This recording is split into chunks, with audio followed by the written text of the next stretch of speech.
লোকসভা নির্বাচনের নির্ঘণ্ট বেজে উঠেছে। ইতিমধ্যেই দক্ষিণ দিনাজপুর জেলার বালুরঘাট ৬ নম্বর লোকসভা কেন্দ্রের বিজেপি ও তৃণমূল প্রার্থীর নামও ঘোষণা হয়েছে।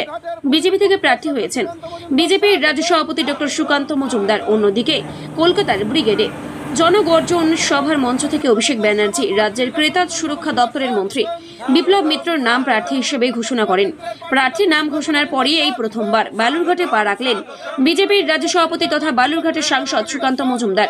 ট্রেন থেকে নামার পরেই জেলা বিজেপির তরফ থেকে উষ্ণ অভ্যর্থনা জানানো হয় সুকান্ত মজুমদারকে। একে একে বিজেপি নেতৃত্বরা ফুলের মালা পরিয়ে বরণ করে নেন বালুরঘাট লোকসভা আসনের এবারের বিজেপি প্রার্থী তথা সাংসদ সুকান্ত মজুমদারকে। এরপর বালুরঘাট স্টেশন থেকে তিনি বাইক র্যালি করে গোটা শহর পরিক্রমা করার পর বাড়ি পৌঁছান। বালুরঘাট স্টেশনের উপর অভ্যর্থনা জানাতে উপস্থিত ছিলেন বিজেপির জেলা সভাপতি স্বরূপ চৌধুরী, সাধারণ সম্পাদক বাপি সরকার, যুব সভাপতি শুভ চক্রবর্তী সহ অন্যান্য বিজেপি নেতৃত্বরা। রাস্তাতেও বিজেপি কর্মী সমর্থকদের পক্ষ থেকে সুকান্তকে সম্বর্ধনা জানানো হয়। আজ দিনভর একাধিক কর্মসূচি রয়েছে জেলা জুড়ে। মূলত বিভিন্ন মন্দিরে তিনি পুজো দিয়ে লোকসভা নির্বাচনের প্রচার অভিযান শুরু করবেন। বালুরঘাট স্টেশনে নামার পরই তৃণমূলের প্রার্থী বিপ্লব মিত্রকে কটাক্ষ করেন সুকান্ত মজুমদার।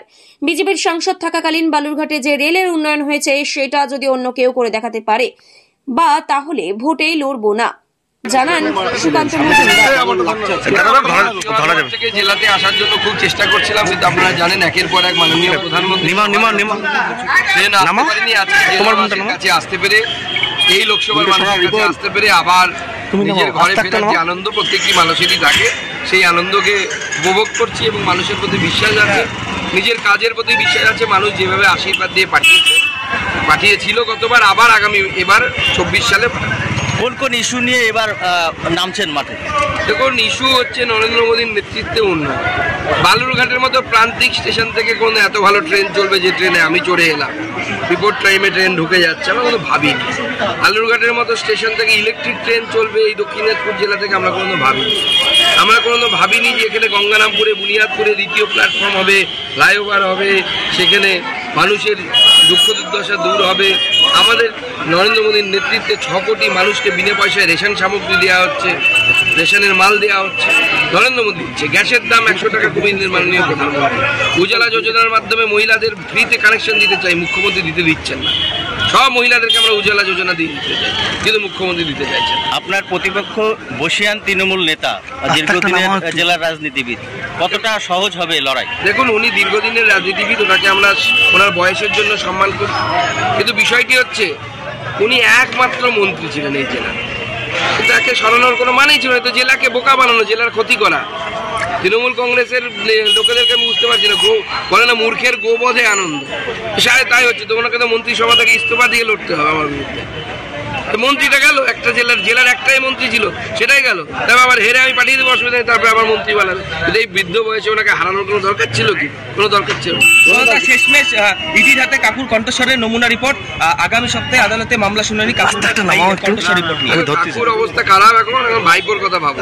কাকু তো গ্যারেজ, কাকু আর গ্যারেজ থেকে বেরোচ্ছে না, এবার ভাইপোর কথা ভাবতে। ঘুষের বিনিময়ে প্রশ্নকাণ্ডে বহিষ্কৃত মহুয়া মৈত্রকে টিকিট তৃণমূলে, কৃষ্ণনগর আসনেই প্রার্থী হয়েছে। না, তৃণমূল তো ওরকমই করে। বসিরহাট থেকে হাজি নুরুলকে টিকিট দিয়েছে। ২০১২ সালে দাঙ্গার যে অভিযোগ, বসিরহাটে দাঙ্গা করিয়েছিল, হিন্দুদেরকে মেরেছিল, হিন্দুদেরকে বাড়িঘর ছাড়া করেছিল। আজকে তৃণমূল কংগ্রেসে যে সমস্ত লোকেরা হিন্দু ধর্মে বিশ্বাস করে তাদের প্রতিও প্রশ্ন আমার। এই যে মমতা বন্দ্যোপাধ্যায় হিন্দুদের হত্যাকারী, দাঙ্গাকারী, রোহিঙ্গাদেরকে বসিয়ে রাখা এই হাজি নুরুলকে প্রার্থী করেছে তৃণমূল কংগ্রেসের নেত্রী মমতা বন্দ্যোপাধ্যায়, অভিষেক ব্যানার্জি। এদের লজ্জা লাগে না মন্দিরে ঢুকতে, যে সমস্ত তৃণমূল কংগ্রেস নেতারা হিন্দু? আর ২৪-এ এবার টিকিট পাইনি নুসরাত, মিমি, সায়ন্তিকা সাধারণ সম্পাদিকার পদ থেকে ইস্তফা দিয়েছেন, কি বলবেন? দেখুন, এদেরকে মমতা বন্দ্যোপাধ্যায় আনেন, ইউজ করেন, ব্যবহার করে ছেড়ে দেন। কাজের বেলায় কাজই, কাজ ফুরলেই পাজি, এই নীতিতে মমতা বন্দ্যোপাধ্যায় বিশ্বাস করেন। কাজ হয়ে গেছে, এবার ভাবো। সন্ধ্যা 2019-এ রাজনীতিতে পা দিয়েছিলেন, আজকে 5 বছর 2024, কিভাবে দেখছেন বিষয়টা? 5 বছর অনেক কিছু শিখেছি, মানুষের জন্য অনেক কিছু করতে গিয়ে অনেক জিনিস জানতে পেরেছি। মানুষের পাশে আমরা তো গ্যারান্টি দিয়ে বলি, আমাদের সময় বিজেপির এমপির সময় যে পরিমাণ কাজ রেলে হয়েছে, যেটা কেন্দ্র সরকার করতে পারে, সেই পরিমাণ কাজ কোনো এমপির সময় যদি দেখাতে পারে কোনো আমাদের বিরোধী দল, আমরা ইস্তফা দিই, আমরা ভোটেই লড়বো না, ওয়াকওভার দিয়ে দেবো।